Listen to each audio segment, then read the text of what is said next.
প্রতিদিন সকালে online media খুললে ঢাকাবাসী একটি সংবাদ দেখতে পায়, আজ বায়ু দূষণের শীর্ষে ঢাকা। পরিস্থিতি এত ভয়াবহ যে 2023 সালে বিশ্বে বায়ু দূষণের তালিকায় শীর্ষে ছিল বাংলাদেশ। বিশ্ব স্বাস্থ্য সংস্থা WHO স্ট্যান্ডার্ড অনুযায়ী 15 গুণ বেশি দূষণ উৎপাদন পাওয়া যাচ্ছে ঢাকার বাতাসে। ঢাকা পিছিয়ে নেই শব্দ দূষণে। 2022 সালে UNEP রিপোর্ট অনুযায়ী শব্দ দূষণেও শীর্ষস্থানে আছে ঢাকা। বর্তমানে দিনে কমপক্ষে 14 থেকে 15 ঘন্টা পর্যন্ত শনি হচ্ছে অনেক বেশি মাত্রাতে শব্দ দূষণ হচ্ছে ঢাকায়।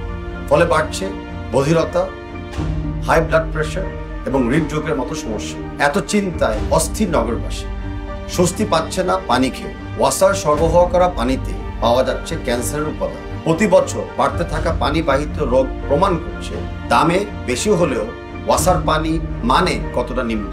দূষণের জন্য ধ্বংস হয়ে গেছে বুড়িগঙ্গা, বালু, তুরা ও শীতলক্ষার মতো নদী। প্রতিদিন পরিবেশ দূষণ এমন শত শত ঘটনা মোকাবেলা করে কেমন আছে আমাদের অদম্য ঢাকা।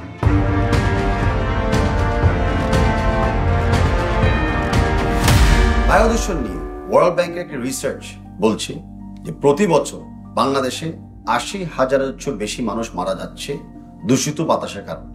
এছাড়া এই দূষিত বায়ুর কারণে মানুষের মাঝে বাড়ছে বিষণ্ণতা। আর্থিক হিসাবে যার ক্ষতির পরিমাণ হলো বাংলাদেশের জিডিপির 1/4 করোনার কারণে 2020 সালে বন্ধ ছিল দেশের প্রায় সমস্ত কর্মকাণ্ড। এই একটি বছর বাদ দিলে 2016 থেকে আজ পর্যন্ত দেখা যাচ্ছে যে প্রতি বছরে বাড়ছে ঢাকাতে বায়ু দূষণের পরিমাণ। চিকিৎসকরা বলছে দীর্ঘমেয়াদী বায়ু দূষণের কারণে ঢাকায় দিন দিন মানুষের আয়ু কমছে। হাসপাতালগুলোতে বেড়েছে রোগীর পরিমাণ। জাতীয় বক্ষব্যাধি হাসপাতালে অতীতের তুলনায় ফুসফুস রিলেটেড রোগীর সংখ্যা বেড়েছে 6 থেকে 7। বিশেষজ্ঞরা বলছে ঢাকায় নন স্মোকারদের মাঝে ফুসফুস ক্যান্সার রিলেটেড রোগ অনেক বেড়ে যাচ্ছে, যার প্রধান কারণ হলো বায়ু দূষণ। সবচেয়ে সংখ্যার বিষয় হলো ঢাকার এই তীব্র বায়ু দূষণ সমস্যায় ফেলছে আমাদের ভবিষ্যৎ প্রজন্মকে। চিকিৎসকদের মতে ঢাকার এই তীব্র বায়ু দূষণ সবচেয়ে ক্ষতিকর হলো প্রেগনেন্ট মাদার এবং নিউবর্ন চিলড্রেনদের জন্য। বিশেষ করে শিশুদের উপর নেতিবাচক প্রভাবটি সবচেয়ে বেশি। শ্বাস প্রশ্বাস জড়িত রোগ ছাড়াও দূষিত বাতাসে থাকা হেভি মেটাল একজনের লিভার, কিডনি এবং শিশুদের ব্রেনকেও এফেক্ট করে। ঢাকার দীর্ঘমেয়াদী তীব্র বায়ু দূষণের 3টি কারণ রয়েছে। 1, ঢাকার আশেপাশে ইটভাটা।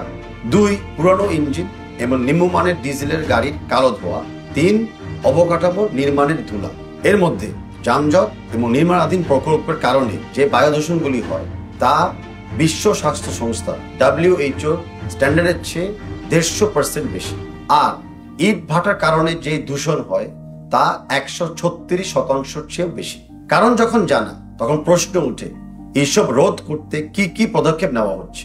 উদাহরণ হিসাবে পরিবেশ অধিদপ্তরের ওয়েবসাইটে পাওয়া একদিনের তথ্য বিশ্লেষণ করলে দেখা যায় এই বছর 30শে মে সারাদিনে ঢাকায় কনস্ট্রাকশন রিলেটেড পলিউশনের জন্য একটি মাত্র প্রতিষ্ঠানকে 10,000 টাকা জরিমানা করা হয়েছে, আর নেই অন্য কোনো কর্মকাণ্ড। অথচ এই দিনেও ঢাকাতে বাতাসের মান ছিল আশঙ্কাজনক। ঢাকার আশেপাশে ইটভাটাগুলো চলছে বুক ফুলিয়ে। শহর থেকে একটু বের হলে দেখা যায় চিমনি থেকে বের হওয়া বিষাক্ত ধোঁয়ার সাথে। আর শহরের রাস্তাতে প্রতিদিন কত শত শত পুরনো ইঞ্জিন এবং নিম্নমানের ডিজেলের গাড়ি তো চলছে, তা তো চোখ বন্ধ করলে বলে দেওয়া যায়। তাই দূষণের এই মূল কারণগুলো যে অনেকটা নজরদারির বাইরে থেকে যাচ্ছে এই কথা স্পষ্টভাবে বলা যায়। এর পিছনে যে কর্তৃপক্ষের অর্থের ঘাটতি আছে তাও বলার উপায় নেই। কেননা 2017 সাল থেকে 2021 সাল পর্যন্ত বায়ু দূষণ ইমপ্রুভ করার জন্য আন্তর্জাতিক তহবিল থেকে বাংলাদেশ ছিল শীর্ষের 3 নম্বর গ্রহীতা। 2000 সাল থেকে 2019 সাল পর্যন্ত শুধু বায়ু দূষণ রোধে সরকার খরচ করেছে 720 কোটি টাকা। নতুন করে বিশ্ব ব্যাংকের অর্থায়নে বায়ু, পানি এবং ওয়েস্ট ম্যানেজমেন্টের জন্য 2750 কোটি টাকার প্রকল্প হাতে নেওয়া হয়েছে। এত খরচ, কিন্তু ঢাকার বাতাস স্বাস্থ্যকর হচ্ছে না কেন? রাজধানীতে শব্দ দূষণের ঝুঁকিরও মাত্রা পেরিয়েছে বহুত আগে। বর্তমান বছরের মার্চে পরিবেশ জলবায়ু পরিবর্তন আন্দোলন পরিজা একটি সংবাদ সম্মেলন করে জানায় যে বর্তমান শব্দ দূষণ চলমান থাকলে ঢাকার 50% মানুষ তাদের 30 ডেসিবেল শ্রবণ শক্তি হারাবে। বিশ্ব স্বাস্থ্য সংস্থা WHO নির্দেশনা অনুযায়ী মানুষের জন্য শব্দের সবচেয়ে গ্রহণযোগ্য মাত্রা 70 ডেসিবেল, কিন্তু UNEP-র গবেষণায় বলছে ঢাকার শব্দের মাত্রা হলো 119 ডেসিবেল। বায়ুমণ্ডলীয় দূষণ অধ্যয়ন কেন্দ্র ক্যাপসের সাম্প্রতিক গবেষণা দেখাচ্ছে যে ঢাকা উত্তর সিটি কর্পোরেশনের ভিতরে অনেক এলাকাগুলোতে শব্দের মাত্রা হলো 100 ডেসিবেল। 2019 সালে একটা গবেষণা করা হয় ঢাকা ট্রাফিক পুলিশকে নিয়ে। গবেষণা দেখা যাচ্ছে যে তাদের মাঝে 20% ট্রাফিক পুলিশ মারাত্মক বধিরতার সমস্যায় ভুগছে। কারণটাও সহজ অনুমান করা যায়। এই ট্রাফিক পুলিশরাই তো সবচেয়ে বেশি সময় কাটান ঢাকার রাস্তা। বধিরতা ছাড়াও শব্দ দূষণের আরো অনেকগুলি মারাত্মক প্রভাব আছে। ENT স্পেশালিস্টদের মতে প্রতিদিন শব্দ দূষণের শিকার হলে মানসিক চাপ, পড়াশোনার অমনোযোগিতা এবং মেজাজ খিচখিচের মতো সমস্যা বাড়তে পারে। কিছুদিন পরপরে বাড়ে ঢাকা ওয়াসার পানির দাম। এই বছরে গত এপ্রিলে বেড়েছিল ঢাকায় পানিবাহিত রোগের পরিমাণ, কিন্তু চিকিৎসকরা জানান দূষিত পানি পান করার কারণে বেড়েছে ডায়রিয়া এবং জন্ডিসের মতো রোগ। ঢাকায় দূষিত পানির সবচেয়ে বড় ভুক্তভোগী হলো আমাদের শিশুরা। দিন দিন এই নেতিবাচক প্রভাব বেড়ে চলছে। 2016 সালে 5 বছরের বয়সের শিশুদের মৃত্যুর 8 নম্বর কারণ ছিল জন্ডিস, অথচ 2021 সালে জন্ডিস হয়ে গেছে শিশু মৃত্যুর দ্বিতীয় কারণ। ঢাকার পানিতে ক্যান্সারের উপাদান পাওয়ার কথা উঠে এসেছে একাধিক গবেষণা। এই শহরের বিভিন্ন এলাকার পানি শুধু পান করার জন্য অযোগ্যই নয়, খোলা চোখে দেখা যায় পানিতে ময়লা। দূষণ শুধু খাবার পানির মধ্যে আটকিয়ে নেই। ঢাকার আশেপাশে নদীগুলো দূষণের কারণে হারিয়েছে জীবন, নষ্ট হয়েছে নদীর জীব বৈচিত্র্য। এত দূষণের মধ্যে বসবাস করছে ঢাকাবাসী, কিন্তু এমন বিপজ্জনক পরিবেশ থেকে তাদেরকে রক্ষা করার দায়িত্ব কার? প্রথমে এই দায়িত্ব আসবে সমস্ত সিটি কর্পোরেশনগুলোর।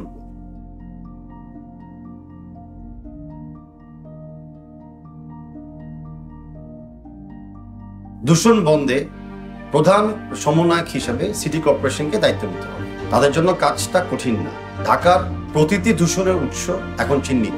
কে কতটুকু দূষণের জন্য দায়ী সেটিও অজানা না। প্রয়োজন শুধু সদিচ্ছা এবং দায়বদ্ধতা। ঢাকা সিটি কর্পোরেশনকে নগরবাসীর অভিভাবক হিসাবে জনস্বাস্থ্যের জন্য এই ঝুঁকিগুলো নিয়েই কাজ করতে হবে। এর জন্য প্রথমে ঢাকার আশেপাশে সকল ইটের ভাটাগুলোকে বন্ধ করতে হবে। ঢাকার আশপাশ থেকে কত দূরত্ব বজায় রেখে ইটের ভাটা থাকতে পারবে তা বিভিন্ন বিশেষজ্ঞের সাথে পরামর্শ নিয়ে নীতিমালা তৈরি করতে হবে। ইট ভাটার বিষাক্ত ধোঁয়া বন্ধ করার জন্য এখন অনেক টেকনোলজি পাওয়া যায়, সেগুলো ব্যবহার ছাড়া কোনো ইট ভাটাকেই পারমিট দেওয়া যাবে না। দ্বিতীয়ত, নজর রাখতে হবে ঢাকার পরিবহন খাতে। PRTA, গণপরিবহন মালিক, ট্রান্সপোর্ট মিনিস্ট্রি এবং কমিউনিকেশন মিনিস্ট্রির সাথে কোঅর্ডিনেশন করে বিভিন্ন পুরানো এবং অচল ইঞ্জিনওয়ালা গাড়ি বন্ধ করতে হবে।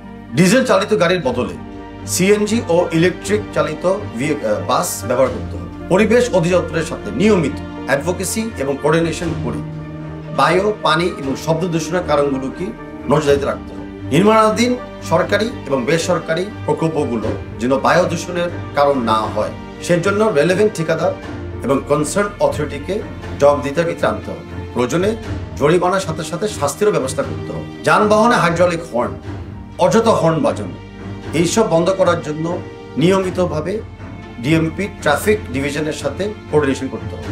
শহরের মধ্যে উচ্চ শব্দ স্থানগুলোকে চিহ্নিত করে শব্দ মিটার বসাতে হবে এবং সেই শব্দ মিটার অনুযায়ী ব্যবস্থা নিতে হবে।